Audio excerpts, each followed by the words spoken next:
Assalamualaikum warahmatullahi wabarakatuh. Nama saya Bintang Fajar Nuryanto dengan ujung NIM 14 dari kelas PBS 3A. Saya akan menjelaskan tentang perseroan terbatas. Yang pertama yaitu pengertian perseroan terbatas. Perseroan terbatas adalah salah satu jenis badan usaha yang berbentuk badan hukum dan memiliki modal yang terbagi dalam saham. Perseroan terbatas dapat melakukan kegiatan usaha dengan mengikuti peraturan yang berlaku di Indonesia, seperti Undang-Undang Nomor 40 Tahun 2007 tentang perseroan terbatas. Perseroan terbatas memiliki beberapa ciri kelebihan dan kekurangan yang membedakannya dengan badan usaha lainnya. Istilah perseroan menunjuk pada cara menentukan modal, yaitu terbagi dalam saham, sedangkan istilah terbatas menunjukkan pada batas tanggung jawab pemegang saham, yaitu dalam sebatas jumlah nominal yang dimiliki. Yang kedua yaitu pendirian perseroan terbatas. Pertama, mengajukan nama perusahaan melalui sistem administrasi badan hukum atau Sisminbakum dan Kementerian Hukum dan Hak Asasi Manusia atau Kemenkumham. Yang kedua, membuat akta pendirian perusahaan oleh notaris yang berwenang dengan menetapkan kedudukan jangka waktu, maksud, tujuan, kegiatan usaha, modal dasar, modal yang ditempatkan, modal disetor, susunan pemegang saham, direksi, dan dewan komisaris perusahaan. Yang ketiga, mendapatkan persetujuan dari Menteri Kemenkumham atas akta pendirian perusahaan dan mengumumkannya dalam Berita Negara Republik Indonesia atau BNRI. Keempat, mendaftarkan perusahaan ke Direktorat Jenderal Pajak untuk mendapatkan nomor pokok wajib NPWP dan surat keterangan terdaftar SKT. Yang kelima, mendaftarkan perusahaan ke Badan Penyelenggara Jaminan Sosial BPJS untuk mendapatkan kartu BPJS Kesehatan dan BPJS Ketenagakerjaan bagi pekerja. Yang keenam, mendaftarkan perusahaan ke instansi terkait lainnya sesuai dengan bidang usaha yang dijalankan, seperti izin usaha industri, izin usaha perdagangan, izin usaha jasa konstruksi, izin usaha pariwisata, dan lain-lain. Lalu, yang ketiga adalah karakteristik perseroan terbatas. Perseroan sebagai kumpulan akumulasi modal yang mengandung karakteristik sebagai berikut. A. Badan hukum dapat dilihat dari ciri-ciri antara lain. Pertama, yaitu pengesahan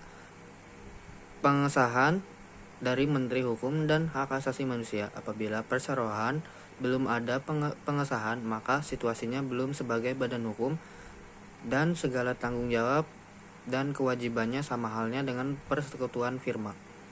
Yang kedua, perseroan merupakan bentuk organisasi yang teratur.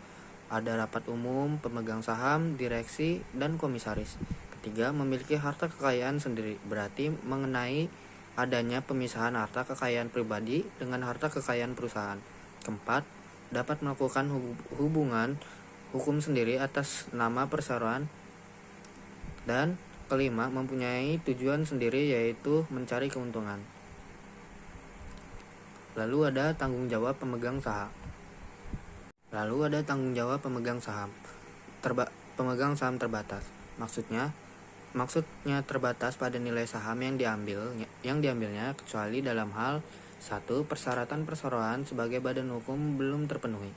Kedua, pemegang saham memanfaatkan perseroan untuk kepentingan pribadi. Ketiga, terlibat melanggar hukum yang dilakukan perseroan dan menggunakan kekayaan perseroan. Dan keempat, pemegang saham secara melawan hukum menggunakan kekayaan perseroan sehingga perseroan tidak dapat melunasi utang-utangnya. Oke, selanjutnya kesimpulan.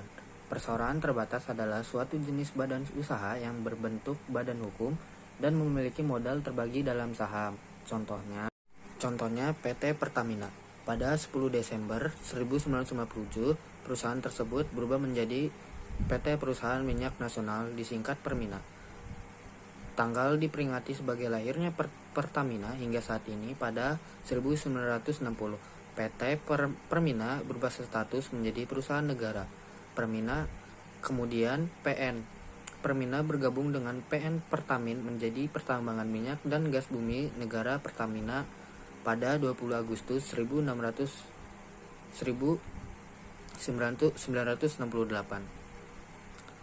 Lalu pada Desember 2015, Menteri BUMN selaku RUPS menyetujui perusahaan anggaran dasar Pertamina dalam hal optimalisasi pemanfaatan sumber daya peningkatan modal ditetapkan dan diambil bagian oleh negara serta perbuatan direksi yang memerlukan persetujuan tertulis Dewan Komisaris Perubahan ini telah dinyatakan pada Akta No 10 tanggal 11 Januari 2016 dengan Notaris Leni Janis Ishak SH. Pada 24 November 2016, Menteri BUMN selaku RUPS sesuai dengan SK BUMN No S690 MBU 11 tahun 2016 menyetujui perubahan anggaran dasar Pertamina terkait dengan komposisi direksi dan Dewan Komisaris, kewenangan atas nama Direktur Utama, pembagian tugas dan wewenang direksi, kehadiran rapat Direktur Utama dan Dewan Komisaris. Cukup sekian atas penjelasan dari persoalan terbatas. Kurang lebihnya mohon maaf. Wassalamualaikum warahmatullahi wabarakatuh.